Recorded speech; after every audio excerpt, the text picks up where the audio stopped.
Fala aí, torcedor do Palmeiras, seja muito bem-vindo a mais um vídeo do canal, chegando aqui com as últimas informações do Verdão. Hoje tem Sport Cristal e Palmeiras, logo mais 7 horas da noite, o Verdão que vai em busca aí da liderança do Grupo F, e o Palmeiras, quem sabe, pode contar com o Paulinho como titular. Também tem muita informação aqui do Palmeiras, do mercado da bola com o André Hernan, trazendo informação quente aí sobre o Barbosa, o que aconteceu com o Barbosa, que ainda não assinou com o Palmeiras. Bora saber aqui todas as informações do Verdão, mas antes peço para você fortalecer com like, se inscreva, ative o sininho das notificações, também deixe seu palpite aqui para esse jogo de logo mais. Mas agora bora acompanhar aqui as últimas informações do Palmeiras desta terça-feira. Bom, vamos falar do Palmeiras, que também tem compromisso sul-americano, mas é pela Libertadores.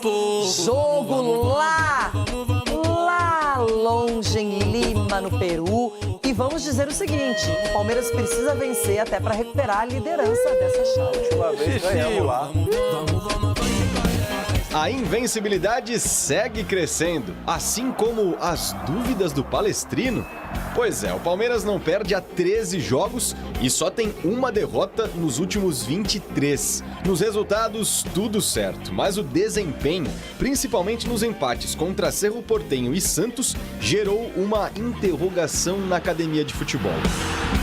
Dos 30 jogos no ano, o Palmeiras venceu apenas 6 por mais de um gol de diferença.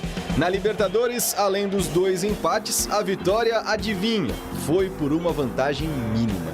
A efetividade é o grande problema da equipe? Não, é o descanso. O grande problema é não termos descanso. Esse é que é o grande problema da equipa. Desde a pausa para a data FIFA em março, o Verdão fez 10 jogos em 30 dias. Maratona que vai seguir exatamente nesse ritmo até a Copa do Mundo. Aliás, na sequência dessa viagem ao Peru, a delegação vai ao Pará, onde enfrenta o Remo no domingo. Depois, outro avião para pegar o Jacuipense no Paraná pela Copa do Brasil. Somando ida e volta para São Paulo, ao todo 13 mil quilômetros percorridos. Enquanto busca encontrar respostas, o Alviverde mantém os 6 pontos de frente no Brasileiro, mas o segundo lugar na Libertadores não é nada comum. Desde 2017, o Verdão termina como líder do grupo, sendo que em 6 das últimas 9 edições conseguiu a melhor campanha geral da competição. A gente sabe que a Libertadores é um campeonato à parte, é um campeonato totalmente diferente. A gente sabe da importância que é entrar ligado desde o primeiro minuto, a intensidade também é muito diferente, a gente se preparou bem para o jogo e espera fazer uma boa partida. Paulinho esteve em campo por 25 minutos no empate com o Santos, não treinou domingo e não participou da atividade dessa segunda no CT da seleção peruana, por isso é dúvida. Tô feliz com a rapaziada aí, agora podendo jogar, né, podendo atuar. Família Palmeiras, obrigado pelo carinho, obrigado pela torcida de sempre aí, tamo junto, é nóis. Um provável Verdão tem Carlos Miguel no gol, Giai, Gustavo Gomes, Murilo e Arthur, Marlon Freitas, Andréas Pereira, Alan e Arias, Sosa ou Maurício e Flaco Lopes. Já os donos da casa, que lideram o grupo com 6 pontos, 1 de vantagem sobre o Verdão, devem ter Henriques no gol, Sosa, Araújo, Lutiger e Cristiano, que é brasileiro, assim como o volante Casonati. Completam o meio Yotun e Gonzalez, no ataque Castro, Ibérico e Ávila. É hoje a melhor chance para o Verdão retomar não só a liderança do grupo, como também a confiança de parte da torcida. Edu Dracena, várias vezes o Palmeiras com o Abel Ferreira já foi pressionado e responde muito bem. Agora é importante vencer esse jogo, voltar à liderança e também jogar um futebol mais atrativo. Eu acho que os jogadores do Palmeiras ainda devem estar digerindo esse empate no Brasileirão, é outra competição, mas não estava no esperado pelo time. Não estava e com certeza digeriu muito bem, porque a gente sabe a mudança de chavinha do Abel Ferreira na Libertadores, que estará em campo, não estava nesse último jogo contra o Santos, mas vai estar agora nesse jogo. E a gente sabe também a questão do Palmeiras, Renato, quando se joga pressionado. Eu acho que a equipe já está bem acostumada, bem adaptada a isso. A gente sabe que quando você tem uma performance melhor, você está perto da vitória. Mas às vezes isso, quando não acontece, mesmo assim o Palmeiras ainda em alguns momentos consegue vencer. É um jogo difícil, sim. A gente espera que o Sport Cristal saia para o jogo. Saia para o jogo, porque aqui ficou lá na defesa. Aí fez um belo gol ali num contra-ataque. Agora eles vão ter que sair para o jogo também. E aí saindo para o jogo... Será, Edu, que vão jogar no ataque? Eu acho que eles vão esperar o Palmeiras. É que eu espero, porque você jogando aí na sua casa, você tem que fazer isso, Renata. Até porque se eles vencerem... Pô, eles já classificam praticamente, então eles têm que jogar esse jogo assim, principalmente jogando em casa. Agora, eu vejo que o Palmeiras também é um time cascudo, é acostumado a jogar esse tipo de jogos e eu confio bastante, até porque o Abel, eu acredito que o Abel vai repetir o time que ele vem escalando todo jogo. E esses jogadores já estão bem adaptados a isso. Uma perguntinha, Cicinho, você jogaria pensando nos titulares, com o Sousa ou o Maurício? Jogaria com o Maurício. Sai daí, Cicinho. Não, eu gosto mais do Maurício. Ele dá uma mobilidade diferente no ataque do Palmeiras. É um jogador que se movimenta, é menos previsível do que o Sousa. O Sousa é mais naquele posicionamento dele. O Maurício, ele surpreende, vindo de trás. Então, eu optaria por ele. E você, hein, Ronaldão? O Maurício, pelo fato do Cicinho me alertar aqui, que ele pifa na área, né? Ele vai lá, arremata pro gol. Ele pisa mais na área. E recompõe melhor do que o Sousa. Ele recompõe melhor que o Sousa. No jogo assim, fora de casa, o Sousa tem feito mais gols que o Maurício. Vocês estão viajando, para. O Sousa tem a característica mais perto do Vitor Roque. Aquele cara que tem a explosão, que vai cansar zagueiro, como o doutor gosta de falar. É um Rony. Você pega o Sousa, é um Rony, um pouquinho melhorado. Apesar que o Maurício também não está jogando bem. Então, eu acredito, e vendo assim a equipe do Palmeiras, que ele vai com o Sousa, Renato. E aí, o que diz a matéria? Que a própria negociação ali do Barbosa com o Palmeiras, envolvendo o Botafogo, quem está negociando, na verdade, é o pessoal ali seguindo as ordens do Textor. E isso é curioso, né, Hernan? Porque o Palmeiras entende que ainda não conseguiu também fechar ali a negociação por causa da bagunça e do tumulto que está do lado do Botafogo. Sim. A conversa em relação ao Barbosa começa com o Textor, depois tudo muda e o Palmeiras ainda negocia mais. O Palmeiras está muito seguro ali juridicamente de que a negociação está andando, está encaminhando. E o Barbosa deve fazer exames médicos ainda essa semana, tá? Ainda essa semana, para depois assinar o contrato com o Palmeiras. Eu usei até um termo que eu sempre uso aqui, que é a tal da hecatombe. Uhum. Tá se desenhando uma hecatombe? Pode até acontecer, óbvio, futebol tudo pode acontecer. Enquanto você não assinar, você pode não acontecer uma negociação. Já vi várias coisas acontecerem, tenho vários exemplos de negociações frustradas. Mas internamente no Palmeiras, essa não está nesse caminho, né? É óbvio, como o nosso Daniel Bocato, que está lá no Peru, trouxe a informação na ESPN.com, que o Palmeiras tem cautela por causa do caso Claudinho. Claro. Que chegou a palavrar tudo, estava pronto para assinar e aí deu para trás, foi para o Al-Sadd. Lembra dessa história? Lembro, claro. Há um receio, óbvio. Mas assim, com quem eu converso diariamente no Palmeiras, e eu tenho trazido aqui no Fala Fonte, o Palmeiras, inclusive, dá ao Barbosa como uma contratação já. Tipo, né? Outro dia eu brinquei aqui, estava no campo outro dia, jogador brincando comigo, sabe as novidades do Palmeiras? Sei, na zaga, pois é. Então, tipo assim, internamente no Palmeiras, todo mundo já tem registrado ou já tem em mente que o Palmeiras está fechado, apalavrado, está tudo certo com o Barbosa, que vai ser reforço. Óbvio, não assinou ainda. E o que o Palmeiras diz, né, nas apurações, quando a gente vai conversar com as fontes, é que existe uma diferença ainda do contrato com o jogador. Porque com o Botafogo está tudo certo, já está tudo apalavrado. Com o jogador tem uma situação também já conversada com os empresários do jogador e que falta ali um acerto de contrato mesmo. E como você falou, essa semana é aguardado os exames, então é uma situação que a gente tem que aguardar mesmo, porque tem vezes que dá uma emperrada mesmo. Isso. Lembra do caso do Evangelista? Por que o Evangelista não é apresentado? Por que não assina logo? Deu uma diferença nos exames médicos. E aí pediram a opinião de outros médicos e tal, e aí deu tudo certo. O Evangelista está jogando aí. Está bem, está jogando. Então, assim, às vezes existem atrasos burocráticos que impedem do cara assinar. Exato, mas é isso, tá? Então, a gente está trazendo esse bastidor de que o Palmeiras está muito seguro e que os exames médicos vão acontecer essa semana ainda. Quem joga hoje é o Palmeiras, Danilo Lavieri. Joga contra o Sporting Cristal. O Sporting Cristal é o líder do grupo, dirigido pelo Zé Ricardo. E o Palmeiras vai lá depois de um jogo ruim contra o Santos, em que a torcida está um pouco assim, que não está jogando bem e tal. Vai para o jogo contra o Sporting Cristal hoje. Tem uma expectativa versus realidade nessa campanha do Palmeiras na Libertadores, né?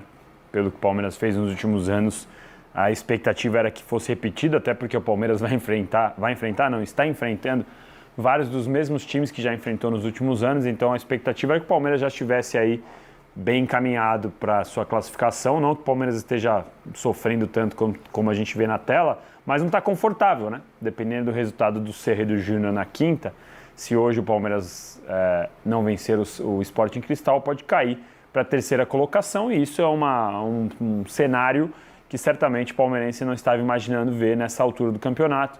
Então tem que entrar em campo hoje pensando em vencer fora de casa. De novo, não que o empate seja exatamente horrível, mas não deixa o Palmeiras numa situação tão confortável. E mais do que o resultado, eu acho que também tem a questão do desempenho. O Palmeiras, contra esse mesmo Sporting Cristal, que já chegou a vencer de 6-0 recentemente, dependeu de uma defesaça do Carlos Miguel aos 42 do segundo tempo para vencer e de um pênalti bem suspeito, né? Então, o Palmeiras precisa jogar mais, o Palmeiras precisa apresentar um futebol melhor para ficar mais tranquilo na Libertadores e para acalmar o seu torcedor. Eu não sou da tese de que o ciclo do Abel acabou, fora Pardal, como muito torcedor está falando. Acho que ainda tem como o trabalho melhorar, mas o fato é que o Palmeiras precisa apresentar mais depois de tanto investimento, depois de tanta expectativa. E aí a gente precisa equilibrar também, Tironi. Não dá para falar que todo empate na Libertadores fora de casa é horrível, é ruim, mas também não dá para normalizar o Palmeiras estar jogando tão abaixo do que a gente esperava. Que na verdade, no caso do Palmeiras, tem um sarrafo muito alto, né? Nas últimas Libertadores ele sempre pegou a melhor campanha. Das últimas 8 edições, 6 grupos como esse aí, ele fez. Fazia 500 pontos e tudo mais. Ganhava lá, ganhava fora, ganhava dentro e tal. O Paulinho vai? O Paulinho viajou. Agora, normalmente não. O Palmeiras sempre viaja com mais jogadores do que relaciona para a Libertadores. Porque não é diferente de jogar aqui em São Paulo, né? Que você pode estar com todos os jogadores à disposição e sai do CT, vai para o estádio e vê o que não. Como tem que viajar, o Palmeiras viajou com todos os atletas, com quase todos os atletas, na verdade, o Paulinho entre eles, mas o fato dele ter viajado não é certeza de que ele vai estar no banco de reservas. Ele pode ser cortado dependendo do que ele sentir. O Palmeiras normalmente tem 2 ou 3 atletas que viajam e acabam cortados ali na hora de ir para o banco de reservas. Ô Rodrigo, a coisa que mais se ouve falar do Palmeiras precisa jogar mais, pode jogar mais, tem que jogar mais. Do Palmeiras há um bom tempo, né? Essa temporada do Palmeiras, quando você olha a tabela, fala, putz, o Palmeiras fez tudo já, né? Ganhou de todo mundo do G6, ganhou fora de um monte de gente. Não perdeu o clássico. Cara, temporada do Palmeiras perdeu 3 jogos no ano inteiro, mas ainda tem o papo de que pode jogar mais, deve jogar mais. Tironi, tem 2 aspectos, né? Sobre o ponto de vista de, tem que apresentar um futebol mais bonito, não necessariamente, né? O Palmeiras já ganhou sendo pragmático, né? Como é o estilo do Abel. A questão é que eu acho que nesse ano, esse pragmatismo produziu um desempenho que está ganhando com uma margem muito pequena. E aí a gente vê, como aconteceu no final de semana contra o Santos, que aí a margem se torna insuficiente. O equilíbrio entre a margem pequena e se transformar no empate uma derrota acaba tem muito pouca margem, né? E por isso que o time na Libertadores, por exemplo, não conseguiu os resultados que queria, porque, por exemplo, vai jogar contra o Cerro lá, e aí, como produz muito pouco, acaba tomando um gol aleatório e sai com empate. Contra o Sport de Cristal era para ter saído com empate se não tivesse o pênalti inexistente ali no Arthur, né? Então, poderia, se não tivesse tido um equívoco ali de arbitragem, que não chegou a ser super grande, mas enfim, tá com 3 empates. Então, a margem acaba sendo muito pequena quando o desempenho cai. A única questão o Abel é capaz de mudar esse estilo? Porque já são 3 meses e meio de temporada. E até agora não teve nenhuma sinalização. Ele não deu nenhuma demonstração de insatisfação até agora. O Danilo me corrija se eu estiver errado, se ele tiver dito em coletivas que o time não estava produzindo o que ele pretendia e que ele entende que tem que ter uma melhora e tal, porque tudo que eu ouvi até agora dele era de que ele estava indo bem, um ou outro jogo ele reclamava e tal. Então, ele quer produzir mais? É, uma boa questão. Ele parece satisfeito, tá ganhando. Tem dois cenários, né? O que ele fala na coletiva, o que ele cobra internamente. Eu sei que internamente ele cobra, ele quer melhorar, tanto que ele mudou o formato do time no último jogo. Ele passou a ter um meio-campo com 3 volantes, entre aspas, né? Colocou Evangelista, Marlon e Andréas, mudando o formato de jogo, ele mudou o time titular. Então eu sei que ele quer realmente melhorar. O que eu acho que aí ele falha é no jeito que ele comunica isso para a torcida, porque ele não passa claramente para a torcida que ele está insatisfeito, que ele acha que precisa melhorar. Não é que ele precisa detonar os atletas, não é que ele tem que expor, falar, meu Deus, o Arias não está jogando nada, esse colombiano está pensando na Copa, não é isso, né? Embora ele já tenha feito isso em outros momentos, quando ele fala que o Flaco é um argentino que não tem sangue de argentino, enfim. Mas acho que ele poderia deixar claro, falar, olha, a gente está... E sem usar as desculpas que ele tenta sempre usar, né? Porque o calendário é igual para todos os times que tem 3 frentes. E ele tem mais jogador, ele tem mais elenco. Porque a gente viaja muito. Porque a gente tem menos tempo de descanso. Mas na semana passada quem teve mais tempo de descanso foi o Palmeiras. Na semana seguinte vai ter menos e por aí vai. Isso aí muda, né? De semana para semana. Então, assim, o que eu acho é que ele precisa deixar claro para todo mundo nas coletivas que, olha, a gente precisa produzir mais, a gente tem todas essas dificuldades, cada hora é um gramado, cada hora viaja mais, cada hora... Ok, tudo isso eu entendo, que realmente é algo para a gente levar em consideração, ainda mais se a gente quiser colocar patamar europeu com patamar brasileiro, ok, mas ele precisa deixar claro que o Palmeiras precisa produzir mais. Então tá aí as últimas informações do Palmeiras desta terça-feira, dia 5 de maio, a mídia aí falando muito do Verdão, né? Já projetando então esse jogo de logo mais, Sport Cristal e Palmeiras... Jogo valendo a liderança do Grupo F, né, da Libertadores. Palmeiras que vai com tudo, né, em busca da vitória, chega como favorito. Para mim, o Palmeiras tem possibilidades muito grandes, né, de sair com a vitória. E 1-0 aí para mim já é goleada, né? E o Palmeiras então está na segunda colocação do Grupo F com 5 pontos. E o Sport Cristal com 6 pontos. Então, diferença de 1 ponto. Palmeiras que precisa vencer não só pela liderança, mas também, né, para não passar sufoco, faltando mais 2 rodadas na fase de grupos. O Cerro Porteño também que está com 4 pontos, então o Palmeiras tem que abrir o olho, né? Tem que vencer essa partida, é obrigado a vencer essa partida hoje para não passar sufoco aí nos últimos 2 jogos. Então vamos aqui para mais informações do Palmeiras para essa partida. Então o Palmeiras enfrenta o Sport Cristal nesta terça-feira às 7 horas no estádio Alejandro Villanueva, em Lima, no Peru, pela 4ª rodada da fase de grupos da Conmebol Libertadores de 2026. Líder do Brasileirão com 33 pontos, o Palmeiras vem de empate contra o Santos. O duelo desta noite vale a liderança do Grupo F da Libertadores. Neste momento, o time da casa lidera com 6 pontos, seguido pelo Palmeiras com 5 pontos. O Cerro Porteño com 4 pontos e o Júnior Barranquilla com apenas 1 ponto completam a chave. Então vamos aqui para a provável escalação do Verdão. Então o Palmeiras vai com Carlos Miguel, Giai, Gustavo Gomes, Murilo, Arthur Jefté, Marlon Freitas, Andréas Pereira, Alan, Arias, Sousa Maurício e Flaco Lopes. Então esse aí é o provável Palmeiras, né? A gente não tem uma escalação aqui definitiva, mas esse é o provável Palmeiras, então, que entra em campo, né? E o Paulinho, com certeza, aí deve ganhar alguns minutos no segundo tempo. Ele que quase marcou um gol, né? No último jogo aí, entrando na segunda etapa. Mas eu vou ficando por aqui. Deixe sua opinião aqui nos comentários. Deixe seu palpite. Eu volto aí no pós-jogo com tudo de Sport Cristal e Palmeiras. Um forte abraço e até o próximo vídeo.